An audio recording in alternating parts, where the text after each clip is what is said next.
আলান্নাস, তোমরা জানো तमाम দুনিয়ার মানুষের উপরে সাক্ষী হতে পারো। ওয়ায়াকুনার রাসূলু আলাইকুম শাহিদা, আর রাসূলকে আমি সাক্ষী বানিয়েছি তোমাদের উপরে। এ কথার ভেতরে সিগনিফিকেন্স কি আছে, রহস্য কি আছে? জ্ঞানী গুণী আলেম শিক্ষিত যারা এখানে আছেন দিলের কান দিয়ে শোনেন। আল্লাহ পাক যে আমাদেরকে মধ্যম পন্থা অবলম্বন করার জন্য মধ্যম জাতি হিসাবে দুনিয়ায় পাঠিয়েছেন। কিয়ামতের ময়দানে আল্লাহ আমাদেরকে সাক্ষ্য বানাবেন বিভিন্ন নবীদের উম্মতের উপরে, আর আমাদের উপরে সাক্ষ্য বানাবেন স্বয়ং রাসূলুল্লাহ সাল্লাল্লাহু আলাইহি ওয়াসাল্লামকে। আল্লাহ পাক বলেন, হুয়া জাতাবাকুম ওয়া মা জাআলা আলাইকুম ফিদ-দীনি মিন হারাজ মিল্লাতা আবিকুম ইব্রাহিম ওয়া সাম্মাকুমুল মুসলিমিন। বলেন আল্লাহু আকবার। একটু খেয়াল করেন তো আল্লাহর বক্তব্যে। তিনি সে আল্লাহ যিনি তোমাদেরকে নির্বাচিত করেছেন, নির্বাচন করেছেন। এই যে নির্বাচিত করা, নির্বাচনের মাধ্যমে পদ্ধতিকার কথা বুঝতেছেন? আর যদিও সিস্টেমটা নিয়ে বিভিন্ন রকমের কথা ফতোয়া এই বাংলাদেশ, ভারত আর পাকিস্তানে আছে। নির্বাচন করা, নির্বাচিত করা এ শব্দ কোরআনে আছে। তিনি তোমাদেরকে নির্বাচিত করেছেন। ওমা জাআলা আলাইকুম ফিদ-দীনি মিন হারাজ। আমি এই হুয়াজতাবাকুম শব্দটা পড়ার পরে আমার যেন কেমন মনে হয়, এখন তামাম বাংলাদেশে আর নির্বাচিত কেউ হয় না, আগেই হয়ে যায়।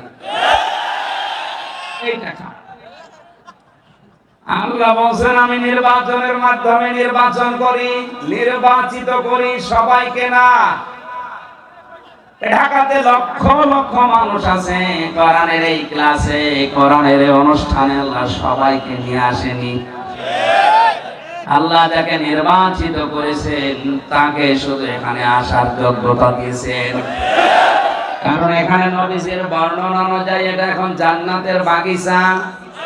আর আমরা জানি জান্নাতের বাগানে কেউ যদি একবার প্রবেশ করতে পারে, মহান আল্লাহ কোনদিন তাকে বের করে দেয় না।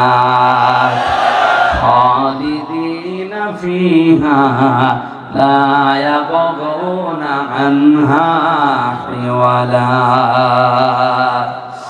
আল্লাহ পাক বলেন, এমন জান্নাতে তোদেরকে প্রবেশ করাবো, কোনদিন আমি আল্লাহ বের করে দেব না, তোদের বের হতেও মন চাইবে না।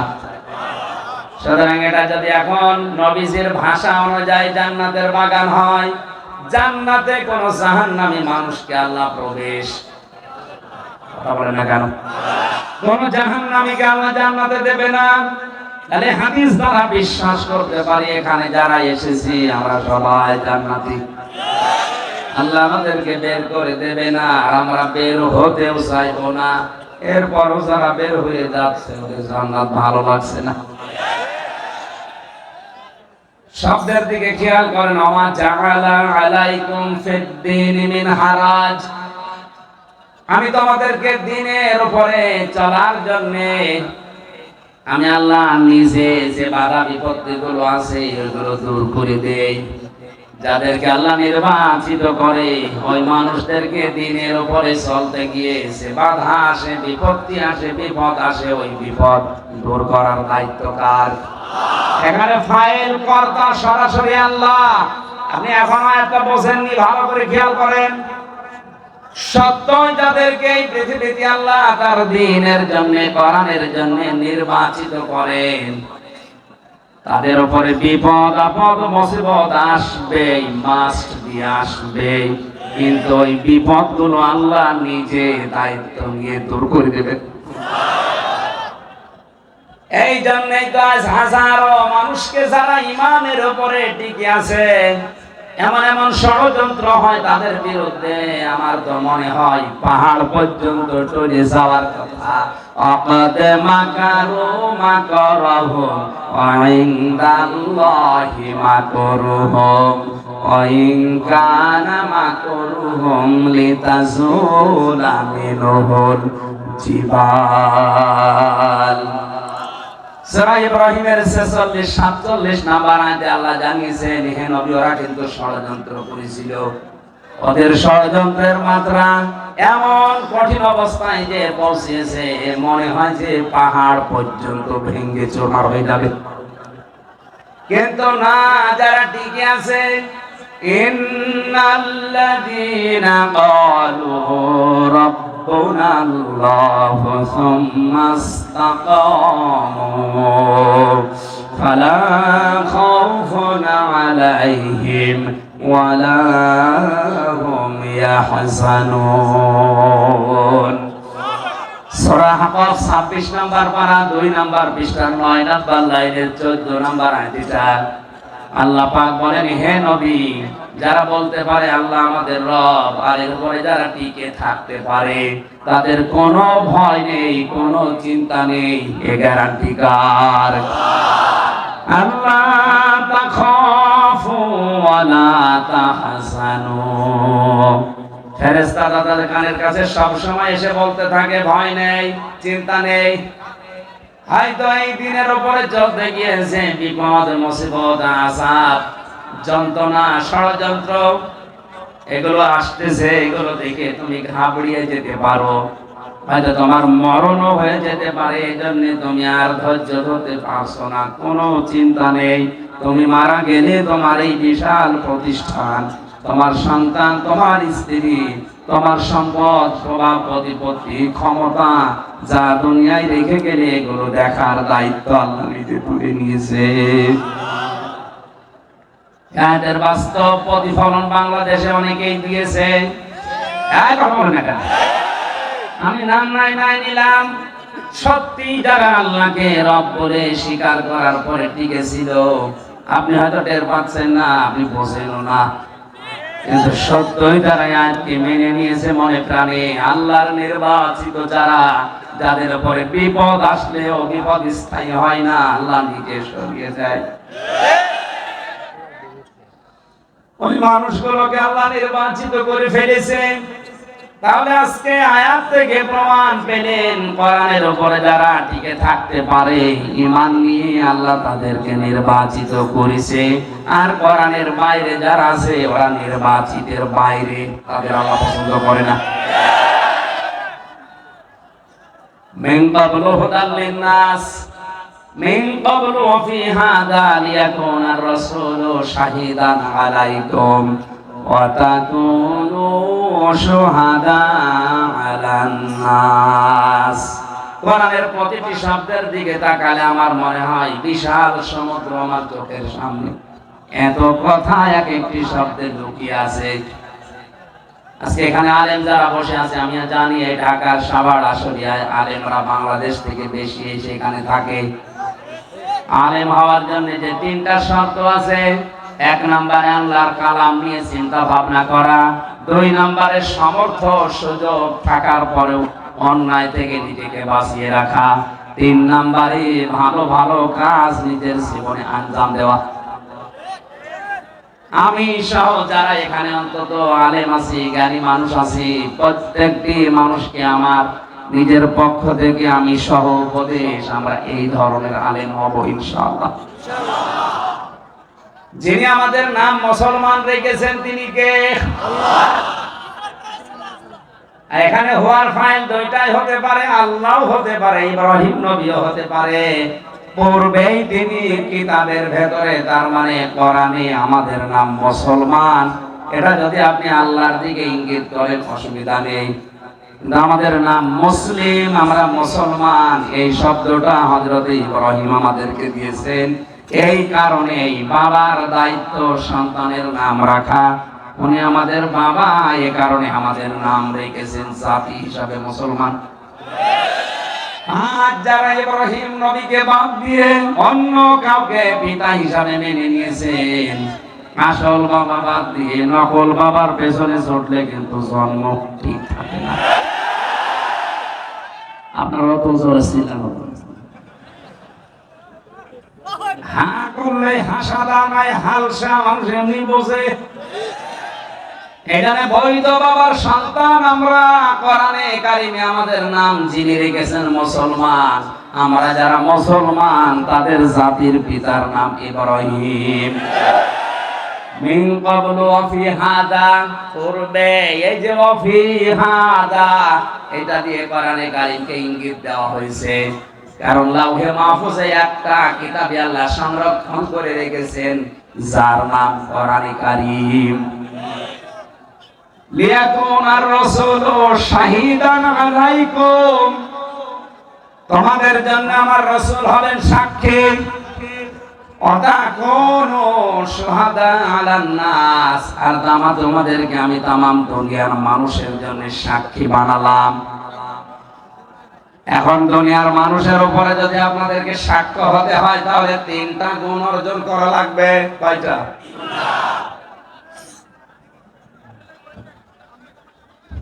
ফাকিমুস সালাতা ওয়া আতুস যাকাতা ওয়া'তাসিমু বিল্লাহ ওয়া মাওলাকুম ফানি'মাল মাওলা ওয়া নি'মান নাসীর। আল্লাহ পাক বলেন, 1 নম্বরে तमाम দুনিয়ার যত উম্মত বিগত হয়ে গেছে, কিয়ামতে যদি এদের উপরে তোমাদের সাক্ষ্য দিতে হয়, আমাদের নামাজ কায়েমকারী হওয়া লাগবে।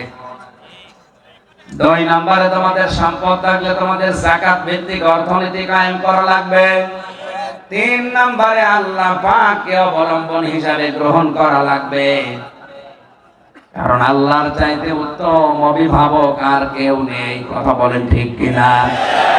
আমরা যদি কিয়ামতে অন্যান্য নবীর উম্মতদের উপরে সাক্ষ্য হতে চাই, কয়টা গুণ লাগবে? আরো জোরে। 1 নম্বরে জীবনে নামাজ কায়েমকারী হওয়া লাগবে। আমরা আজ নামাজ পড়ায় আছি কিন্তু কায়েমে নেই। নামাজ পড়তে বললে কোনো অসুবিধা নেই, কায়েমের কথা বললে অনেকে রাজনীতির দ্বন্দ্ব খোঁজে। আরে ভাই, আপনি তো সাক্ষ্য দিতে পারবেন না কিয়ামতে, আপনি ধরা খাবেন। নূহ আলাইহিস সালামকে আল্লাহ ডাক দিয়ে বলবেন, নূহ, তোমাকে যে দায়িত্ব দিয়েছিলাম এটা কি পালন করেছো? হযরত নূহ বলবেন, হ্যাঁ।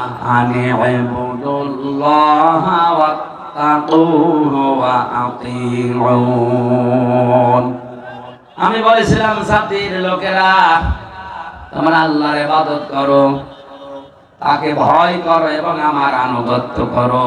ইয়াগফির লাকুম মিন যুনুবিকুম ওয়া ইয়াগফির লাকুম যুনুবাকুম ওয়া ইউআখিরকুম ইলা আজালিম মুসাম্মা।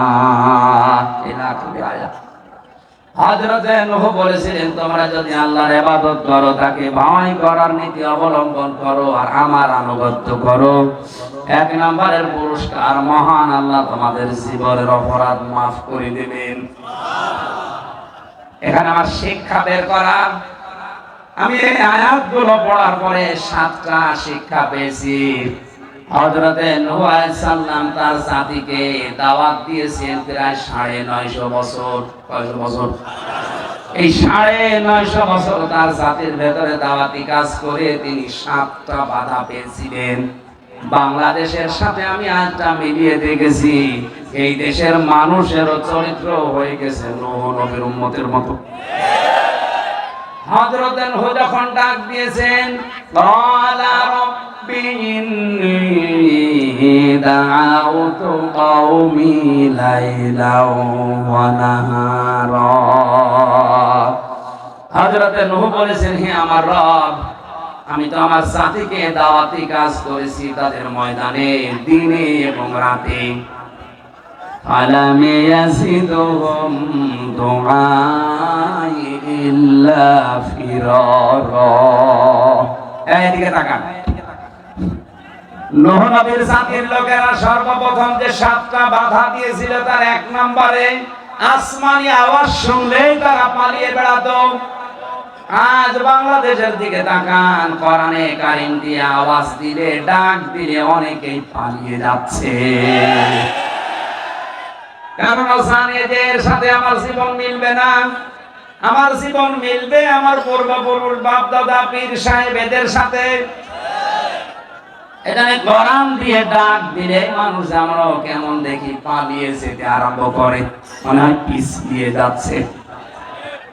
নূহ নবীর জাতির যে স্বভাব ছিল, আজ বাংলাদেশে মুসলমানদের ওই স্বভাব প্রবেশ করেছে। নূহ নবী তার জাতির জন্য সর্বশেষ যে বদদুয়া গুলো করেছিলেন, আকালা নূহুর রাব্বিলা তাযার আলাল আরদি মিনাল কাফিরিনা দাইয়ারা। তিনি পদে পদে দাওয়াত দিয়ে বহু নিয়ামতের কথা এখানে স্মরণ করিয়েছেন। সর্বশেষ তিনি দেখলেন না, এদের আর পরিবর্তন নেই। কারণ আসমানি আওয়াজ শোনার পরে যারা পালিয়ে যায় তাদের কপালে আল্লাহ হেদায়েত বন্ধ করে দেয়।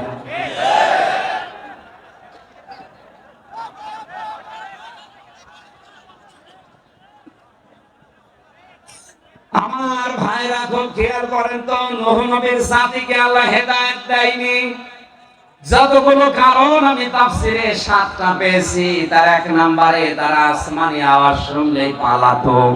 নিজেদের মুখমণ্ডল, নিজেদের শরীরকে ঢেকে রাখতো ওই দায়ী থেকে, দিনের নবী থেকে। এমনকি নিজেরা পালিয়ে বেরিয়ে বেরিয়ে অহংকার করে সর্বশেষ ওই নবীকে হত্যা করার জন্য ষড়যন্ত্র করতো। আমার তো মনে হচ্ছে খাপের খাপ এই দোষটা, এই চরিত্রটা আজ বাংলার মুসলমানদের ভেতরে কেন যেন প্রবেশ করছে। এরা ধরে ধরে দিনের দায়ী যারা, দিনের মুবাল্লিগ যারা, তাদেরকে টার্গেট করছে। আসমানি আওয়াজ শুনলে এদের যেন কেমন অপছন্দ হয়, মন খারাপ হয়ে যায়। অথচ যালিকা বিআন্নাহুম কারিহু মা আনজালাল্লাহু ফাআহবাতা আ'মালাহুম। সূরা মুহাম্মদের 9 নম্বর আয়াত। আল্লাহর আসমানের আওয়াজ শোনার পরে কেউ মানে না এমন না, যদি কেউ মন খারাপও করে ওর পেছনের আমল আল্লাহ নষ্ট করে দেয়। আর জাতি হিসাবে আমরা কোথায় চলে যাচ্ছে? কোরআনের আওয়াজ শুনলে আপনার রাগ হয়, কোরআনের আওয়াজ শুনলে আপনি পালিয়ে যেতে চান। এটা নূহ নবীর জাতির স্বভাব ছিল।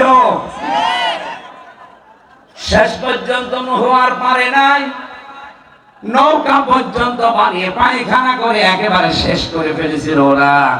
আমি বিস্তারিত ঘটনা বলার জন্য আয়াত পড়িনি, শিক্ষা বের করার জন্য পড়লাম। হযরত নূহ একেবারে অধৈর্য হয়ে শেষ পর্যন্ত বরদোয়া দিয়েছিলেন। এটা মনে রাখেন।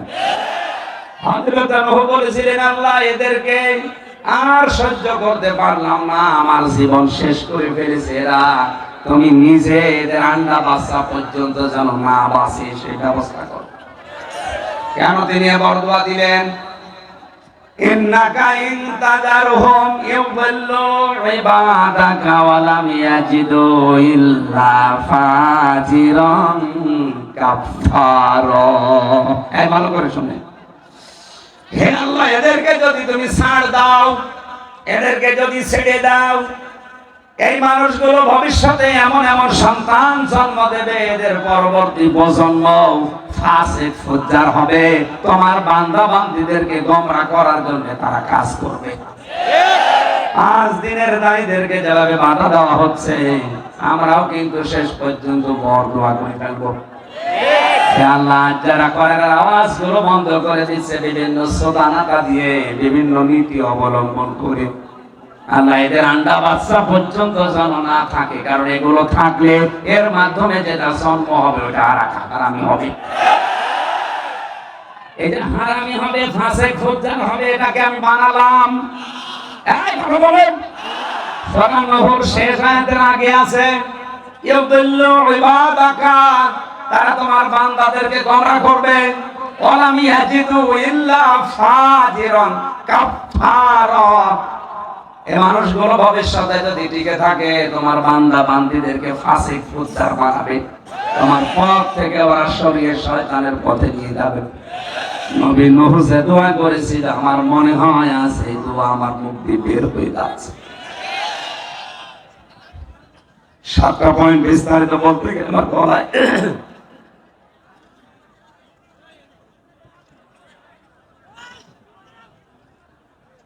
বারবার নষ্ট না করে খেয়ে ফেলে।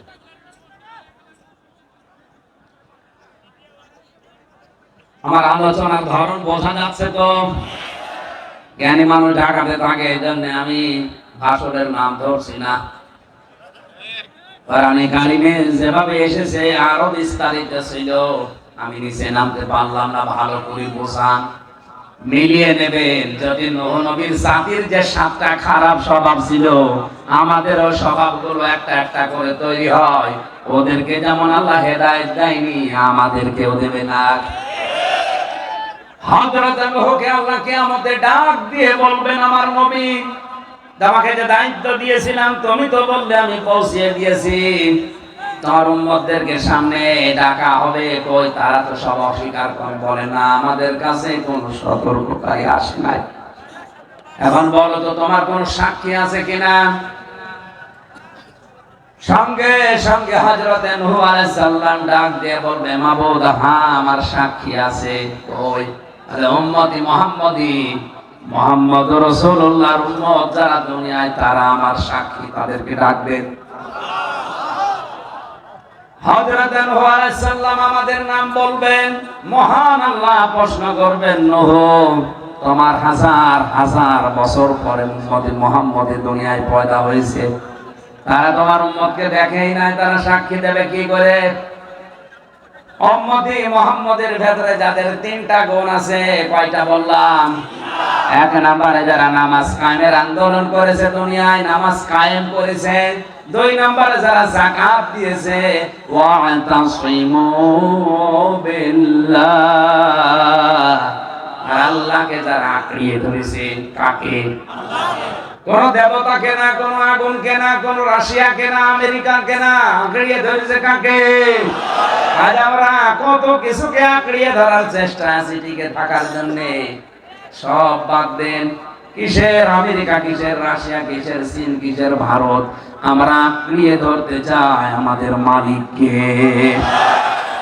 আমাদের মালিককে আঁকড়িয়ে ধরতে হলে তার যে চিঠি পাঠিয়েছেন এই কোরআন, এক কথা বলে না কেন? واعتصموا بحبل الله جميعا ولا تفرقوا। তোমরা সবাই মিলে আমি আল্লাহর যে রশি, যে কোরআনে কারীম পাঠালাম, এটা আঁকড়িয়ে ধরো। আজ এইটার কাছে না এসে উম্মতি মুহাম্মদি তার স্বাক্ষর যোগ্যতা হারিয়ে ফেলছে। এই যে শাবান মাসের আজকে 13 তারিখ, আর মাত্র 2টা দিন আছে। এই দিন পালন করতে গিয়ে, এটা যেহেতু ফরজও না, ওয়াজিবও না, এটা সুন্নত নফল আমল, এইটা নিয়ে মারামারি করে আজ আমরা দল বিদলে বিভক্ত হয়ে, আল্লাহ বলেন ওয়ালা তাফাররাকু, পার্থক্য করবা না, মত পার্থক্য করে দল বিদলে বিভক্ত হয়ে যাবা না। অথচ আল্লাহর কোরআনের এই ফরজ নিয়ম আর ওভারটেক করে শুধুমাত্র শবে বরাত এই নামটা পালন করতে গিয়ে আজ বাংলাদেশে হাজারো মুসলমান আলাদা। কথা বলে না কেন? আরে ভাই, এটাকে ফরজ, কোরআন আঁকড়িয়ে ধরা ফরজ ছিল, দল বিদলে বিভক্ত হওয়া হারাম ছিল। সে হারাম কাজ করে আপনি একটা নফল, একটা সুন্নাতকে কি গুরুত্ব দিচ্ছেন? আজ অনেকে এটা নিয়ে বাড়াবাড়ি করতে গিয়ে শবে বরাতকে শবে কদরের উপরে তুলে ফেলছে। অথচ শবে বরাত এটা হাদিস দিয়ে প্রমাণিত, আর শবে কদর কোরআন দিয়ে প্রমাণিত। কোন দিন কি আপনার বিশ্বাস হয় যে কোরআনের উপরে হাদিস যেতে পারে? বলেন, শবে কদর যেটা, এটা কোরআন দিয়ে প্রমাণিত। সূরা কদর, ইন্না আনজালনাহু ফি লাইলাতিল কদর অবশ্যই কোরআনে কারিম আমি আল্লাহ নাযিল করেছি লাইলাতুল কদরে।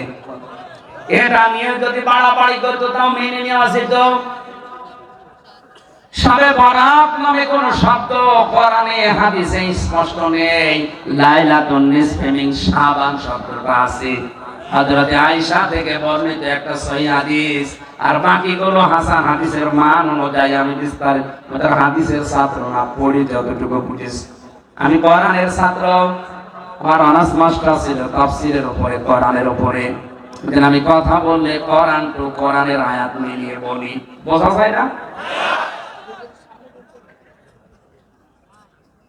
ভাই ডিস্টার্ব করেন তো, বসেন। ঢাকাবাসী এখান থেকে একটু খেয়াল করবেন, 15টার উপরে হাদিস আমি দেখতে পেয়েছি। সহিহ হাসান এবং গয়রে হাসান বিনহা দুর্বল হাদিসের কিছু আছে, যে যেটা ফরজ না, ওয়াজিব না, এটা নফল ইবাদত। এইটা নিয়ে যদি আপনিকে বাড়াবাড়ি করে সবে কদরের উপরে তুলে ফেলেন, আপনার ঈমান নষ্ট হবে। কারণ এটা হাদিস দ্বারা, ওটা কোরআন দ্বারা। আবার একেবারে অনেকে বের হয়েছে ছাড়া ছাড়ি করতে করতে একেবারে গুরুত্বহীন বানিয়ে দিয়েছে। না, এটাও ঠিক না, কারণ এটা তো হাদিস দ্বারা প্রমাণিত, এর একটা গুরুত্ব আছে। হযরত আয়েশা বলেন, গভীর রজনীতে ঘুম থেকে উঠে দেখি বিশ্বনবী আমার পাশে নেই। এদিক ওদিকে তাকিয়ে দেখি নবীজি কই, পাই না। খোঁজ করতে গিয়ে দেখি পাশেই বান্নাতুল বাকিতে উনি হাত অঝর নয়নে কাঁদছে। ডাক দিয়ে বললাম, হে রাসূল আপনি কাঁদেন কেন? আল্লাহর নবী বলেন, আয়েশা তুমি কি জানো আজকে কোন রাত? হযরত আয়েশা বলেন, আল্লাহ এবং তার রাসূল ভালো জানে। নবীজি বললেন, আজকে লাইলাতুন নিসফি মিন শাবান, এটা শাবানের মধ্য রজনী। মহান আল্লাহ এই রাতে কয়েকটা ঘোষণা আমি প্রথম আসমানে চলে এসেছে। আল্লাহ পাক এক নম্বরে ঘোষণা দিচ্ছে, তিনি তার যত ইবাদত আছে, বান্দা আছে, তাদেরকে তিনি মাফ করে দেবেন, কিন্তু দুইটা গুণ যাদের ভেতরে আছে স্পেশাল ভাবে তাদের মাফ করবেন না। এর দ্বিতীয় হাদিসে আমি পেয়েছি, যাদের ভেতরে 5টা গুণ আছে তাদেরকেও মাফ করবে না।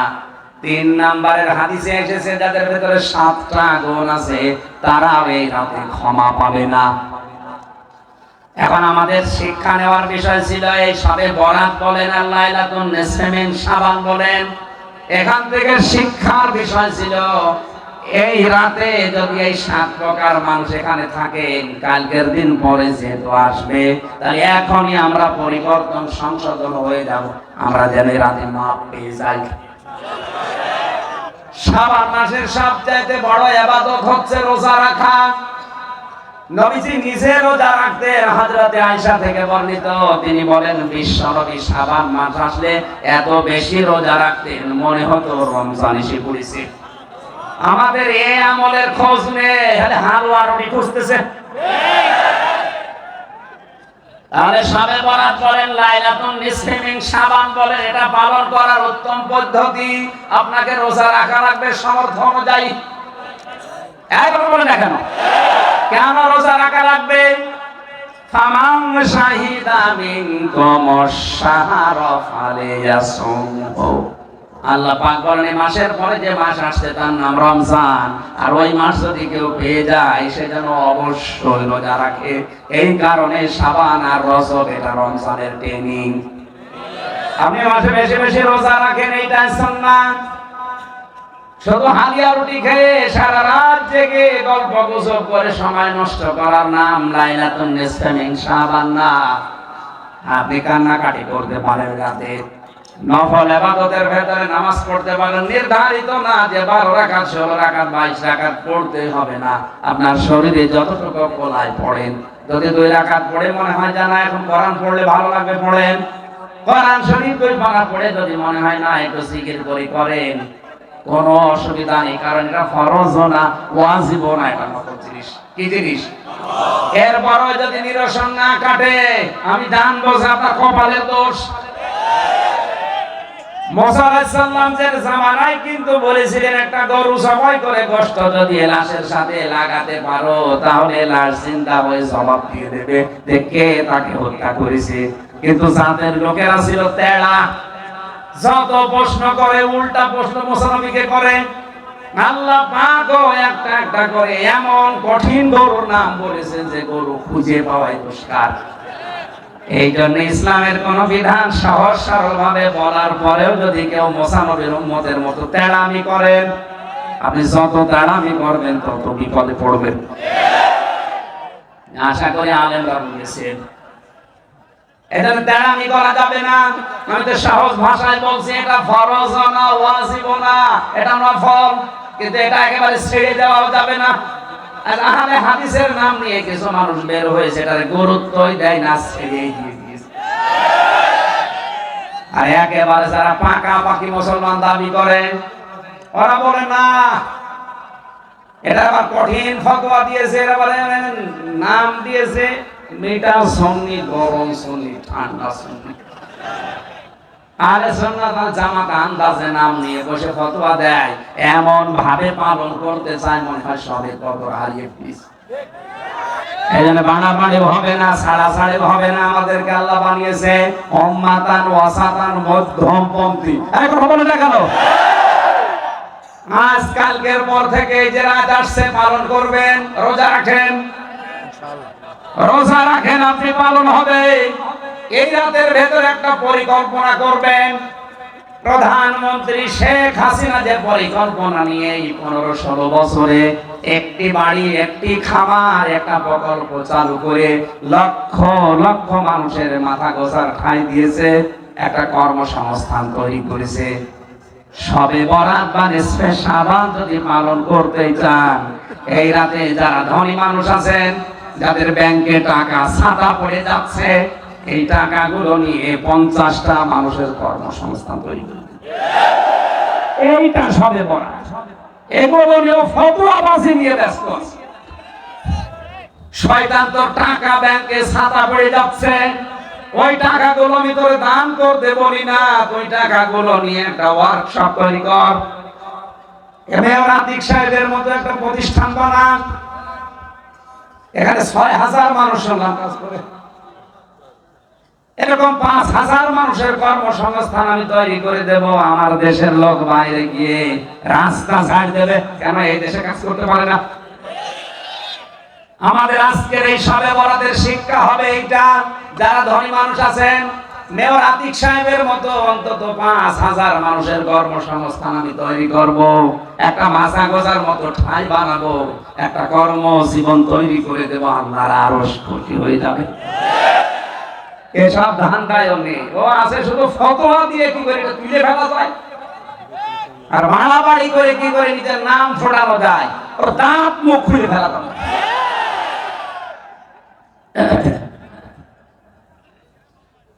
কোরআন শরীফ আদবটুকু বুঝেছি আমি। প্রধানমন্ত্রী শেখ হাসিনার জীবনে কিছু কবুল হবে কি হবে না আমি জানি না, তবে একটা বিষয় আমার নজরে ভালো লেগেছে, এই যে একটি বাড়ি, একটি খামার, এটা কিন্তু কোরআনে কারিমের প্রকল্প। সূরা মুদ্দাসসিরের ভেতরে আল্লাহ জানিয়েছেন, মুসলমান দাবি করে যারা জাহান্নামে যাবে তাদের 2 নাম্বার গুণ হবে এটা, ওয়ালাম নাকুনু তুইমুল মিসকিন। জাহান্নামের ফেরেশতা দারওয়ান মালিক যখন বলবে, কেন জাহান্নামে আসলে? তুমি তো মুসলমান। এই মুসলমানেরা বলবে, জাহান্নামে আল্লাহ দিয়েছে এই কারণে এই দুনিয়ায় দারিদ্র মুক্ত সমাজের জন্য কাজ করি না। সুতরাং নিসফে শাবানের সবে বরাতের মূল শিক্ষায় আমাদের জীবনে হোক মানুষের কর্মসংস্থান তৈরি করে দেওয়া। তাহলে যুবকরা মদ ছাড়বে, চিন্তায় ছাড়বে, কিশোর গ্যাং বন্ধ হবে। আশা করছি যারা দায়িত্বে আছেন, যাদের টাকা হাতে আছে, অর্থ হাতে আছে, এই কাজগুলো করেন। আপনি নামাজ পড়ে রোজা রেখে আল্লাহকে যত না খুশি করতে পারবেন, তার চাইতে সমাজ ব্যবস্থায় যদি মানুষের কর্মসংস্থান তৈরি করে অপরাধমূলক কাজগুলো বন্ধ করতে পারেন, আল্লাহর আরো সব বেশি খুশি হবে। একজন সাহাবী এসে বলে, হে নবী, আমি কিছুই খাইনি, আজ প্রায় সারাদিন হয়ে গেল, আমারে কিছু দেন। বিশ্ব নবী বললেন, না, তোমার কাছে কিছু আছে কিনা বলো। লোকটা বলে, সেরকম কিছু নেই, কিন্তু বাড়িতে একটা কম্বল আছে, নিয়ে আসো কম্বলটা। বাড়ি থেকে কম্বল নিয়ে এসে নবীজির হাতে দিলেন। আল্লাহর নবী নিচে কম্বলটা হাতের উপরে তুলে বললেন, এটা আমি নিলামে তুলে দিলাম, কেউ কি কিনতে রাজি আছো? এক সাহাবী 2 দিরহামে কিনে নিল। নবীজি 1 দিরহাম তার হাতে দিয়ে বললেন, খাবার কিনে খাবার খাও, শরীরে শক্তি যোগাও। বাকি 1 দিরহাম দিয়ে তিনি একটা কোড়াল কিনে ওর পেছনে একটা হাতল লাগিয়ে দিলেন, নিজের এই বরকতে হাত দিয়ে হাতলটা লাগিয়ে লোকটার হাতে তুলে দিয়ে বলে, আল্লাহর বান্দা যাও, জঙ্গলে যাও, জঙ্গলে যাও, বনে যাও, কাঠ কাটো, বাজারে বিক্রি করো, কোনোদিন জীবনে আর ভিক্ষা করবা না। 1 বছর পরে লোকটা এসে বলে, ইয়া রাসূলুল্লাহ, আমাকে চিনতে পেরেছেন? আমি সেই গরীব সাহাবী, 1 বছর আগে আপনার কাছে আমি এসেছিলাম যাকাতের কিছু, সাদগার কিছু টাকা নিতে, ভিক্ষা নিতে। আপনি তো আমার ভিক্ষা দেননি, আমার জীবনটাই পাল্টিয়ে দিয়েছেন। আপনার হাতের দেওয়া কোড়াল নিয়ে কাঠ কেটে বাজারে বিক্রি করে পরিবার চালিয়েছি, আর বাকি কিছু কিছু টাকা জমিয়ে আজ আমি নিজেই যাকাত দেওয়ার মতো মানুষ হয়ে গেছি। সবে বরাতে এই শিক্ষাটা নেওয়া যায় কিনা? এই কথা বলা যায় কিনা? এগুলো না করে যারা মানুষের বিরুদ্ধে বিভেদ সৃষ্টি করে, ফতোয়াবাজি করছে, খালি বাড়াবাড়ি করে, ছাড়াছাড়ি করে, ওদের কথা বাদ দেওয়া লাগবে। আমি এই ছোট্ট মানুষ যদি 20টা মানুষের কর্মসংস্থান তৈরি করে দিতে পারি, আজ ঢাকাতে হাজার হাজার কোটি টাকার মালিক বাইরে পাচার না করে, বেগম পাড়া না বানিয়ে দেশের মানুষের কর্মসংস্থান বানাতে পারে না। প্রধানমন্ত্রী একা আর কি করবে? যতটুকু করেছে প্রকল্পের মাধ্যমে লক্ষ লক্ষ মানুষ একটা করে বাড়ি পেয়েছে, মাথা গোছার মতো ঠাঁই পেয়েছে, আর একটা কর্মসংস্থান খামারের মাধ্যমে তৈরি হয়েছে। আপনি কিছু করতে পারেন না, খালি ভোগ ধরার পেছনে আছেন। অন্তত আর যাই করুক, ধার করে করুক, ঋণ করে করুক, যে কয়টা কাজে হাত দিয়েছে, যদি এগুলো কমপ্লিট হয়ে যায়, এই দেশটা দেখার মতো হবে। তার সব চাইতে দেখার মতো কাজ এই বঙ্গবন্ধু টানেল চট্টগ্রামে, আর এই পদ্মা সেতু। কিছু যদি না হয় তো এই 2টা কাজ খালি ফতোয়া দেয়, এগুলো তো ঋণ করে ধার করে করে দেয়। হ্যাঁ, যারা টাকা মাইন কাটিং করেছে তাদের বিরুদ্ধে আমরাও আছি। এই প্রকল্পের মাধ্যমে যদি 30 টাকা খরচ হয়, 10 টাকা খরচ হয়েছে, আর 20 টাকা আল্লাহর ওলিদের পকেটে। এই টাকাগুলো যে কোনো কায়দায় ফেরত আনা লাগবে, বাইরে থাক আর দেশে থাক। এখানে একমত আছেন কিনা?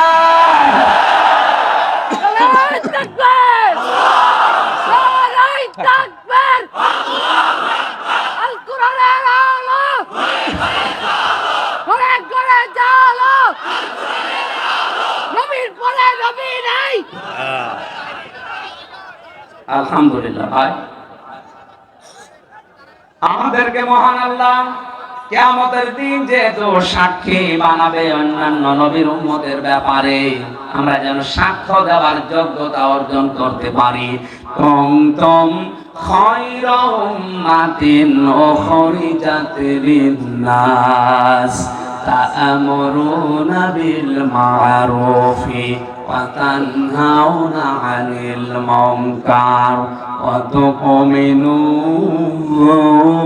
বিল্লাহ। সূরা আলে ইমরান 4 নম্বর পারা 3 নম্বর পৃষ্ঠা 3 নম্বর লাইনের 110 নম্বর আয়াত। এটা তাফসীরে ফি জিলালিল কোরআনে পাবেন। আমি জেলখানায় বসে যতগুলো তাফসীর দেখেছিলাম, তার অন্যতম তাফসীরে ফি জিলালিল কোরআন। সাইয়্যিদ কুতুব তিনি জেলখানায় বসে এই কোরআনের তাফসীর লিখেছিলেন। বলেন সুবহানাল্লাহ। উনি এই বন্দি জীবনে থেকে যেটা বুঝতে পেরেছিলেন, আমার এই ছোট্ট 3 বছরের জীবনে আমি যেটা বন্দি জীবনে উপলব্ধি করতে পেরেছি, উনি যেহেতু আরো বেশি দিন জেলে ছিলেন, তাফসীরটাই লিখেছেন জেলে বসে বসে, উনি আরো বেশি উপলব্ধি করেছিলেন। আল্লাহ তাআলা জানিয়েছেন, তোমরা শ্রেষ্ঠ জাতি। তোমরা কি জাতি? তোমাদেরকে আমি মানুষের কল্যাণের জন্য বের করেছি। তাহলে আল্লাহর কাছে আয়াত অনুযায়ী শ্রেষ্ঠ মানুষ বাংলাদেশে তারা, যাদের দ্বারা মানুষের কল্যাণ হয়। এই কল্যাণ হয়তো আর্থিক, মানসিক, ঈমানি। কথা বলেন ঠিক কিনা? আজ হাজারো মানুষ আমরা দেখতে পাচ্ছি আর্থিক এবং মানসিক এ সমস্ত কল্যাণগুলো করছে, কিন্তু ইমানের অনেকে 12টা বাজিয়ে দিচ্ছে। কিছু নাস্তিক বাংলাদেশে নতুন নতুন বের হচ্ছে। এরা আল্লাহ পাকের যে প্রথম নবীজির স্বীকৃতি ছিল যে শিরিক করলে সবে বরাতে মাপ নেই, এরা অনেকে আজ জাতিকে শিরিক করাতে উঠে পড়ে লেগেছে। শিরিক কাকে বলে? যাদের মাপ হবে না এই নেসফে সাবানে এটা কান। এক নম্বরে আল্লাহ যেটা পারে ওইটা অন্য কেউ পারে, এই কথা বিশ্বাস করার নাম শিরিক। আর শিরিক যে করে সে মুশরিক, তাকে এই নেসফে সাবানে আল্লাহ মাফ আরো জোরে মানে মাফ। শিরিক হয় 3 প্রকার। 1 নম্বরে বিশ্বাসের শিরিক, আকীদার। 2 নম্বরে মানুষের শিরিক হয় কাজে কর্মে আমলে। 3 নম্বরে মানুষের শিরিক হয় মুখের কথায়। বাংলাদেশে যে শিরিকটা সব চাইতে বেশি, ওইটার নাম আকীদার শিরিক। এক কথা বলে না কেন? কেউ যদি বিশ্বাস করে আল্লাহ বলে কেউ নেই, ও মুশরিক। কেউ যদি বিশ্বাস করে আল্লাহ আছে কিন্তু পাশাপাশি আরো কিছু আছে, এক কথা বলেন না কেন? আল্লাহর ক্ষমতা আছে, মাঝে মাঝে বাবার ক্ষমতা আছে। এই জন্যই তো চট্টগ্রামে আল্লাহর এক বান্দা কিছুদিন আগে যে কাজ করেছে তা প্রকাশ্য শিরিক। লোকটা যদি মন থেকে কাজ করে থাকে মুশরিক হয়ে গেছে। কোন মরা মানুষের ওসিলা দেওয়া জায়েজ নেই। আপনি ওসিলা দিতে পারেন শুধুমাত্র আপনার জীবনের নেক কাজের আর রাসূলুল্লাহ। আমি কথা বাড়াতাম না, যেহেতু পয়েন্ট এসেছে সূরা মাইদার 35 নম্বর আয়াতের। উনি দেখলাম আজকে এই ভিডিও বানিয়ে ব্যাখ্যা করছে, ওয়াবতাগু ইলাইহিল ওয়াসিলা। উনি যে ব্যাখ্যা করেছে কোন তাফসীরে পেয়েছে, তাফসীরের নাম বলতে বলেন। আমি তো তাফসীরের ছাত্র, কই পেলাম না তো এরকম কোন শব্দ। তোমরা আল্লাহর কাছে পৌঁছাতে ওদিলা ওসিলা মাধ্যম তালাশ করো, আর উনি মাধ্যম ধরেছে ওই খাজা বাবা মাঝ ভান্ডারীকে। অথচ এখানে ওসিলা শব্দের যে ব্যাখ্যা পেয়েছি, 1 নম্বরে ওসিলা হবে আপনার জীবনের নেক কাজের। কিসের? যে আমি নোট করে এনেছি, আন্দাজে বানিয়ে বলছি না। এগুলো দলিল লম্বা করে বলতে গেলে সময় চলে যাবে, তাড়াতাড়ি করছে।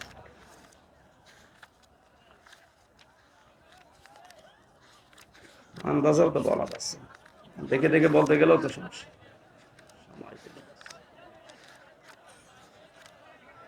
পরে দেখাচ্ছি, একেবারে মনোজাতের আগে পৃষ্ঠা নাম্বার, আয়াত নাম্বার, হাদিসের নাম্বার সব লেখা আছে, আমি দেখাচ্ছি।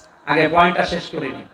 তাহলে বিশ্বাস, এখানে এই আকীদার ভেতরে যে শিরিক আছে, এই শিরিক গুলো থেকে যদি আপনি নিজেকে মুক্ত না করেন, এই সবে বরাতে নিসফে শাবানে মাপ পাবেন? আমলে, আখলাকে এবং কাজ কর্মে শিরিক হচ্ছে আমাদের। 2-3 নম্বরে মানুষের কথার দ্বারা শিরিক হচ্ছে।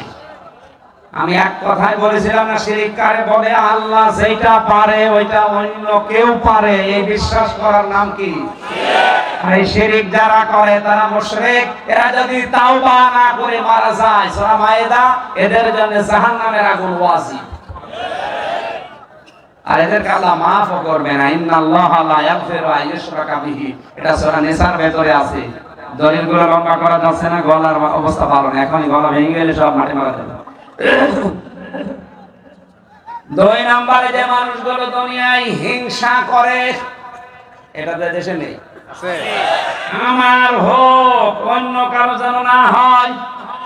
আমি চেয়ারে থাকবো কিয়ামতের আগ পর্যন্ত, অন্য কেউ যেন না বসে। এটার নাম হিংসা। এটার নাম কি? এটা যদি কারো ভেতরে থেকে থাকে, সে যদি 14 বার কাবারের তাওয়াফ করে আসে, হজ করে আসে, ওকে আল্লাহ নিসফে শাবানে মাফ করবে না। এবার বলেন তো, হিংসা বাংলাদেশে এখন নেই? এখানে হিংসাকারী মানুষ আছে না নেই? আরে ভাই, আপনার কপালে যা লেখা আছে, সবে কতরে যে ভাগ্য নির্ধারণী হয়েছে, ওর বেশি আপনি পাবেন না, ওর কম আপনি পাবেন না। অন্যেরটা দেখে আপনার এত হিংসা লাগে কেন? ওর উন্নতি দেখলেই কেন জানি আপনার মনের ভেতরে আনচান করে। কি করে ওরে ডাউন করা যায়, ক্ষতি করা যায়, কি করে মিথ্যা মামলা দিয়ে ওর জীবনটা নষ্ট করা যায়। সবে বরাত নিসফে শাবান কেন, সবে কদরও আপনার মাপ নেই। এই কথা বলেন না কেন? দ্বিতীয় হাদিসের যে 5টা পয়েন্ট আমি বললাম, এই 5টার ভেতরে 3 নাম্বার, 2টা তো আছে শিরিককারী আর হিংসুক। 3 নম্বরে যারা পিতা মাতার অবাধ্য সন্তান তাদের মাপ নেই। 4 নম্বরে যারা জেনা করে, এই বৈধ জেনাখোর যারা, এদের মাপ নেই। 5 নম্বরে যে মানুষগুলো দুনিয়ায় মদ্যপান করে তওবা করে ফিরে আসে না, এই মানুষগুলো। 7টাকে হাদিসে আছে, সেখানে 5টা আছে, পাশাপাশি আরো 2টার নাম আছে। 1 নম্বরে যে মানুষগুলো দুনিয়ায় সুদ খায়, 7 নম্বরে তারা যারা ঘুষ খায়। অথচ এই 7 প্রকার মানুষ দিয়ে পুরা বাংলাদেশ ভরা, আর এরাই কিন্তু সবে বরাতে নিসফে শাবান বলে আল্লাহ মাফ করে দাও। আরে হাদিস তো জানিয়েই দিলে যে এই 7 প্রকার মানুষের মাপ নেই। আগে আপনি মুক্ত হয়ে তওবা করে ফিরে আসেন, এরপরে বলেন রব্বানা যালামনা আনফুসানা ওয়া ইল্লাম তাগফির লানা ওয়া তারহামনা লানা।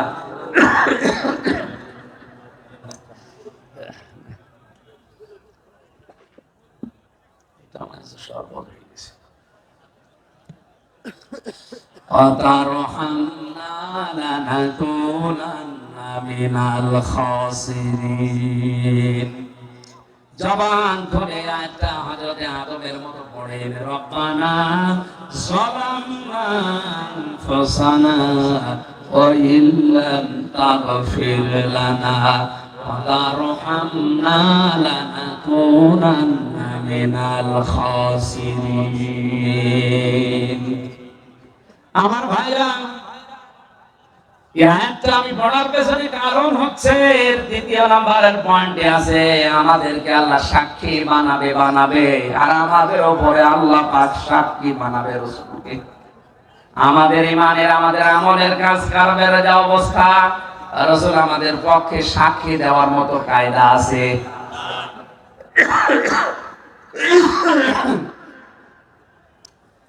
আমার তো বাস্তব অবস্থার দিকে তাকিয়ে মনে হচ্ছে কিয়ামতে না জানি রাসূলের সাক্ষী আমাদের বিরুদ্ধে যায় কিনা। নবীজি বলেছেন, যারা আমার কোরআনকে সামনে না রেখে পেছনে রাখে, কিয়ামতে আমি নিজে তাদের বিরুদ্ধে সাক্ষী হয়ে দাঁড়াবো। জোরে বলেন নাউজুবিল্লাহ।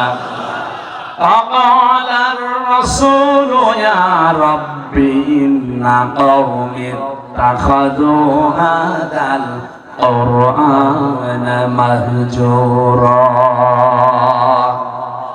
আল্লাহ পাক বলেন, কিয়ামতে আমার নবী মামলা দায়ের করবে, তাদের বিরুদ্ধে সাক্ষী দেবে যে মানুষগুলো আমার কোরআনকে সামনে না রেখে পেছনে রেখেছিল। সামনে না রেখে পেছনে রাখার মূল কথা কি? এটা সংসদে নিয়ে যায়নি, এটা শিক্ষা ব্যবস্থায় নিয়ে যায়নি, এটা পরিবারে নিয়ে যায়নি, এটা বিচার ব্যবস্থায় নিয়ে যায়নি, এটা সব সময় রেখেছে উচ্চ করে পেছনে। এরা রাসূলের বিরুদ্ধে সাক্ষী পাবে। আপনি যদি রাসূলের টার্গেট হতে না চান, রাসূল যদি আপনার বিরুদ্ধে সাক্ষী দেয়, তিনি সুপারিশ করবেন।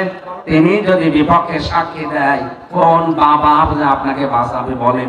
আপনার কি বিবেক এখনো খোলে না? আপনি তো নিজেই রাসূলের বিরুদ্ধে চলে যাচ্ছেন। আল্লাহ নবী নিজে আপনার বিরুদ্ধে সাক্ষী হয়ে কিয়ামতে দাঁড়াবে। আল্লাহ পাক বলেন, ওমা জাআলনাল কিবলাতাল্লাতী কুনতা আলাইহা ইল্লা লিনা'লামা মান ইয়াত্তাবি'ুর রাসূলা মিম্মান ইয়ানকালিবু আলা আকিবাইহি ওয়া ইন কানাত লাকাবীরাতান ইল্লা আলাল্লাযীনা হাদাল্লাহ ওয়া মা কানাল্লাহু লিয়ুযীআ ঈমানাকুম ইন্নাল্লাহা বিন-নাসি লারাউফুর রহিম। জোরে বলেন আল্লাহু আকবার। আমাদের মধ্যম পন্থা অবলম্বন করার জন্য আল্লাহ জাতি আমাদেরকে বানিয়েছেন। আল্লাহ পাক বলেন এই যে কিবলা পরিবর্তনের যে নিয়মটা, এটা তো আমি এই জন্য দিয়েছি কে রাসূলের আনুগত্য করে আর খারাপ মুখ ফিরিয়ে নেয়।